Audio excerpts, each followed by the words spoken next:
अस्सलाम वालेकुम। आज हमने 2.6 स्टार्ट करनी है। अब आप कहेंगे कि टीचर ने 2.5 जो है वो क्वेश्चन नंबर 1 और 2 पे ख़त्म कर दी, क्वेश्चन नंबर 3 क्यों नहीं करवाया? इसलिए नहीं करवाया क्योंकि क्वेश्चन नंबर 3 जो है वो सेम ऐसा ही था जैसे क्वेश्चन नंबर 2 था, सिर्फ उसकी इक्वेशन चेंज थी, इसलिए नहीं कराया। इसलिए कोई भी आपको क्वेश्चन हो तो आप मुझसे पूछ सकते हैं।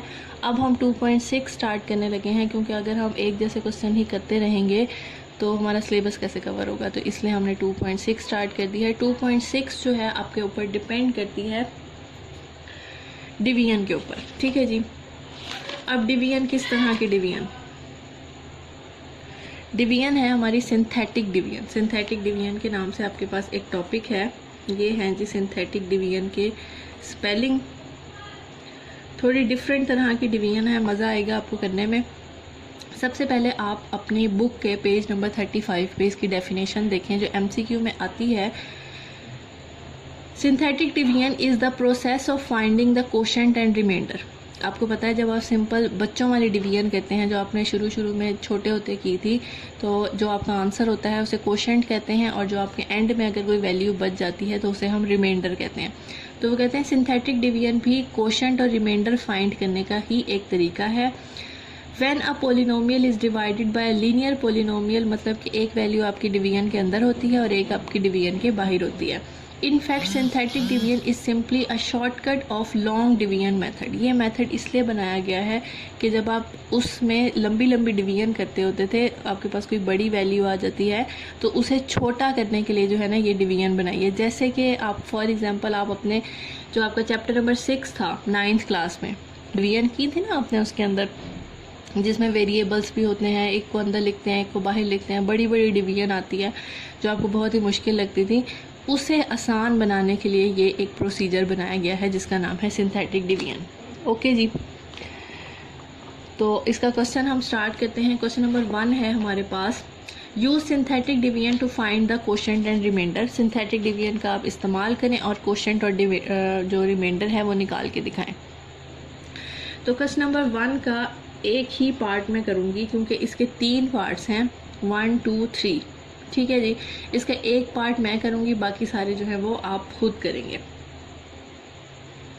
तो मैं इसका पार्ट करती हूँ एक सेकंड जी। सेकंड पार्ट है 4x³ - 5x + 15 divided by x + 3, ठीक है जी। ये आपका पार्ट है। फर्स्ट और थर्ड पार्ट आप इसका खुद करेंगे। अब आपने करना क्या है, अब आपने कोफिशेंट देखना है, सॉरी कोशेंट कह रही हूँ। कोफिशेंट क्या होता है? कोफिशेंट होते हैं वेरिएबल के साथ वाले नंबर को कोफिशेंट कहते हैं, ठीक है जी। अब आपके पास पहले 4 है, अब देखें x³ है, उसके बाद x² होता है, फिर x होता है, फिर कांस्टेंट होता है। इसमें x² नहीं है, तो अगर आपके पास क्वेश्चन में x² की वैल्यू होगी तो बहुत अच्छी बात है, अगर नहीं है तो आपने उसे छोड़ के नहीं जाना, आपने उसकी जगह 0 लिख देना है।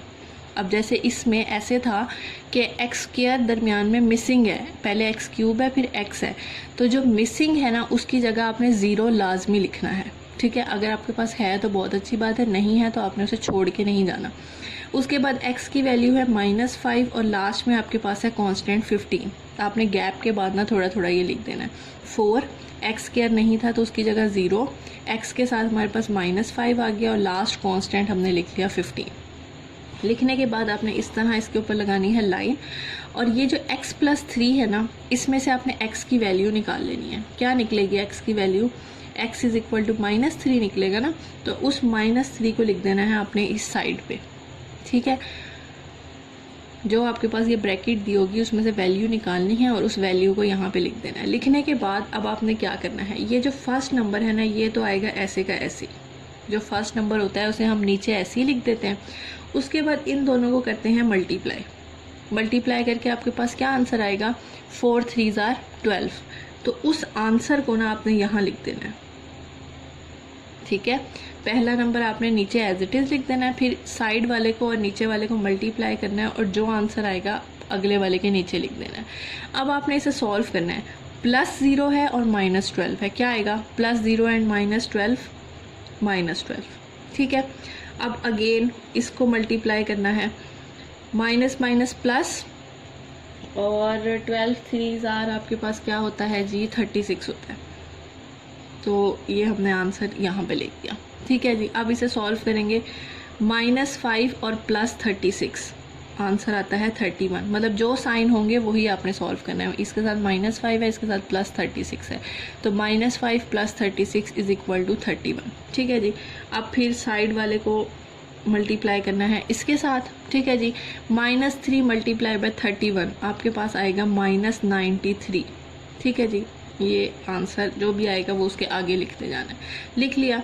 अब ये है जी आपके पास +15 और ये है -93। सॉल्व करें कैलकुलेटर पे, आपके पास आ जाएगा -78। इस तरह करते हैं सिंथेटिक डिवीजन। आसान है ना, गेम की तरह। पहला नंबर ऐसे का ऐसे ही, फिर साइड वाले के साथ मल्टीप्लाई करना है, उसके आगे लिख देना है। दोनों को सॉल्व करना है, फिर साइड वाले के साथ मल्टीप्लाई, उसके आगे। दोनों को सॉल्व किया, फिर साइड वाले के साथ मल्टीप्लाई और उसके आगे। ठीक है जी, अब उसके बाद क्वेश्चन ये है कि आपने निकालना है इसमें से रिमाइंडर और कोशेंट। तो रिमाइंडर हमारे पास तो हो गया, ये जो आखिर में ये मैंने बॉक्स बनाया है ना, ये होता है आपके पास रिमाइंडर। जो ये एंड में वैल्यू बचती है ना, इसे रिमाइंडर कहते हैं। अब कोशेंट क्या होता है? कोशेंट जो है ना, हम लिखते हैं इक्वेशन की फॉर्म में। इक्वेशन की फॉर्म में मतलब कैसे? ये जो 3 नंबर्स है ना, इन्हें अपने इक्वेशन की फॉर्म में फिट करना है। आपको पता है लास्ट में होता है कांस्टेंट। कांस्टेंट में कोई वैल्यू नहीं, वो वेरिएबल नहीं होता ना जब आप कोई इक्वेशन लिखते हैं, जैसे ये लास्ट में। तो इसे आपने जो साइन है ना उसी के साथ लिखना है। +31 है तो +31 लिख दिया। उसके बाद होता है x, ऐसे ही है तो उसकी हम लिख देंगे -12x।